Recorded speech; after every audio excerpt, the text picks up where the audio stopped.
Hello everyone, welcome back to our channel and today we are back again with a new video.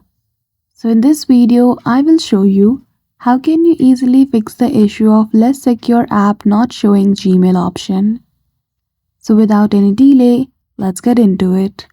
For that, firstly open any one of the web browser.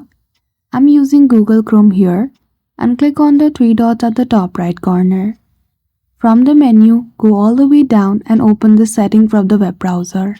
Once you're in the setting of the web browser, from the left hand side menu, go to Privacy and Security. Scroll down again and then you will see the option of Security. Click on it.